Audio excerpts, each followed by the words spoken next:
दुनिया की सबसे अनोखी लव स्टोरी। एक आशिक साइकिल पर सवार होकर पहुंच गया 7 समंदर पार। जी हाँ, ये किस्सा प्यार मोहब्बत की ऐसी दास्तां है जिसकी दूसरी मिसाल इस दुनिया में शायद ही मिले, जिसमें अपने प्यार तक पहुंचने के लिए एक आशिक ने न जाने कितनी हदों के साथ सरहदों को पार किया।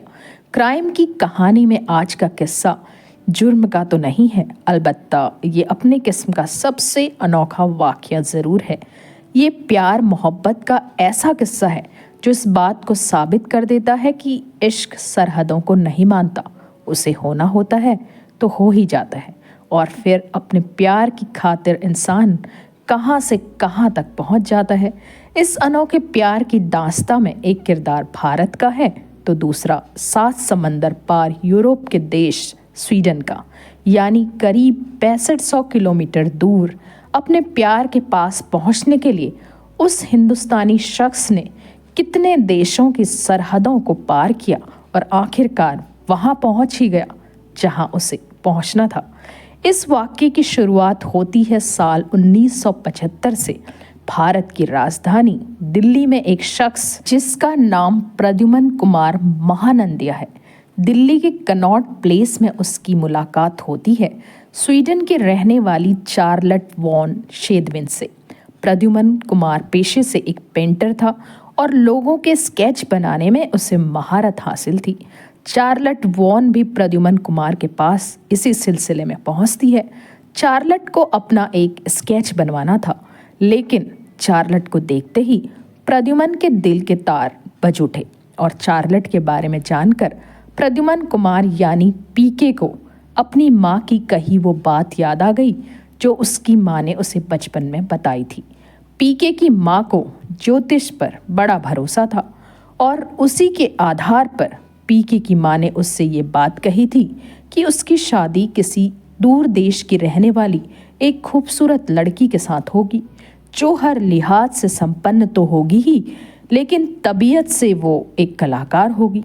बचपन की बात बचपन तक ही रही, लेकिन पीके हिंदुस्तान के सामाजिक ताने बाने के बीच उलझकर अपनी जिंदगी को रफ्तार देने के लिए उड़ीसा से दिल्ली चला आया।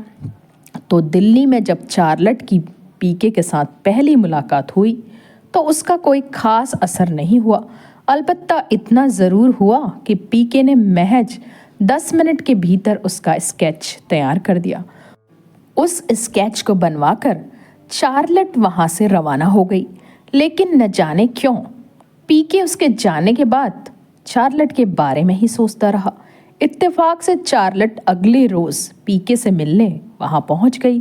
तब पीके ने चार्लट की एक और खूबसूरत तस्वीर बनाई जिसको देखकर चार्लट बहुत प्रभावित हुई। उस तस्वीर को बनाने के दौरान पीके और चार्लट के बीच बहुत सी बातें हुई। चार्लट ने पीके को अपने बारे में सब कुछ बताया। उसने ये भी बताया कि स्वीडन में उसका एक फार्म है, एक जंगल भी उसके पास है, लेकिन पियानो बजाना उसे सबसे ज़्यादा पसंद है। ये सुनकर पीके को लगा कि उसकी माँ की कही बात सही हो रही है, तो पीके ने चार्लट को अपनी माँ की कही बात बताई। पीके की बात सुनकर चार्लट उससे बहुत प्रभावित हुई। उसने पीके के संग ओडिशा जाने की बात कही। पीके चार्लट को लेकर ओडिशा गया। वहां चार्लट ने मशहूर कोणार्क मंदिर भी देखा, जिसे देखकर चार्लट बहुत प्रभावित हुई और भावुक भी हुई। उसने ही बताया कि लंदन में पढ़ाई के दौरान उसने कोणार्क मंदिर के पत्थर के पहियों का चित्र देखा था और तभी से उसके दिल में उसे नज़दीक से देखने की इच्छा हुई थी। लेकिन पीके ने चार्लट को उसे अपने सपनों के नज़दीक पहुंचा दिया था, लिहाजा वो पीके को दिल से चाहने लगी। कुछ दिन ओडिशा घूमने और पीके के गांव में दिन बिताने के बाद दोनों दिल्ली लौट आए। अब दोनों का मिलने का सिलसिला बढ़ गया।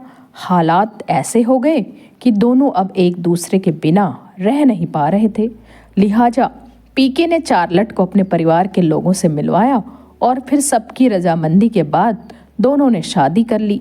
यहाँ तक तो सब ठीक था, लेकिन चार्लट का वीज़ा की मियाद ख़त्म होने लगी और उसे वापस लौटना पड़ा।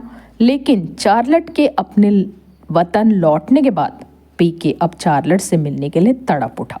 तब उसने अपने ही साधन से चार्लट के पास पहुंचने की इरादा किया।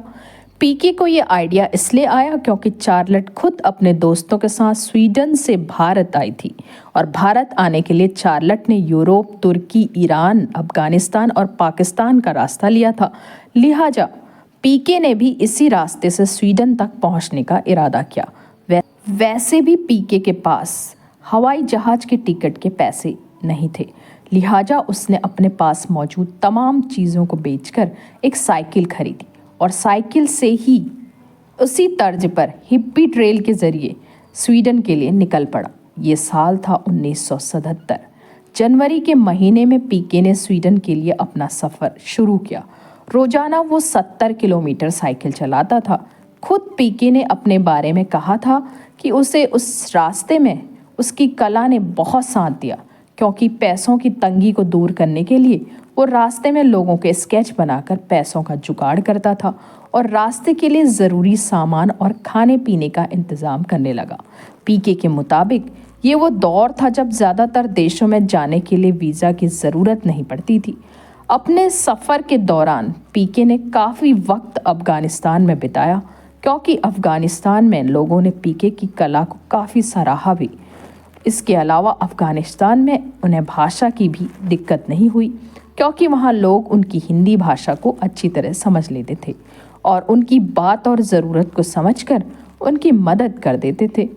खुद पीके के मुताबिक अपनी प्रेमिका से मिलने की चाहत में थकान कभी उन पर हावी नहीं हो सकी। अपने सफ़र के बारे में पीके का कहना था कि अफ़गानिस्तान से ईरान जब वो पहुँचे तो वहाँ उन्हें ज़रूर काफ़ी मुश्किलों का सामना करना पड़ा था। पीके ने 22 जनवरी को अपने सफ़र की शुरुआत की थी और पूरे 5 महीनों के बाद 28 मई को पीके तुर्की के इस्तांबुल और ऑस्ट्रिया के वियना होते हुए यूरोप पहुंच गए। इसके बाद उन्होंने अपनी साइकिल को भी छोड़ दिया और ट्रेन के ज़रिए स्वीडन के गाथनबर्ग जा पहुंचे, जहां उन्हें उनकी चार्लट मिल गई। स्वीडन पहुंचने के बाद पीके की दुश्वारी ख़त्म नहीं हुई, क्योंकि चार्लट के माता पिता दोनों की शादी के लिए रजामंद नहीं थे, मगर पीके ने बड़ी ही शिद्दत से चार्लट के माता पिता को मनाया। आखिरकार उनकी ये कोशिश भी कामयाब रही और दोनों की शादी करने के लिए चार्लट के माता पिता राजी हो गए। पीके अब 64 साल के हैं और अपनी महबूबा यानी चार्लट के साथ वहीं स्वीडन में ही रहते हैं। स्वीडन में पीके एक कलाकार के तौर पर काम करते हैं। मज़े की बात यह है कि चार्लट और पीके के 2 बच्चे भी हैं।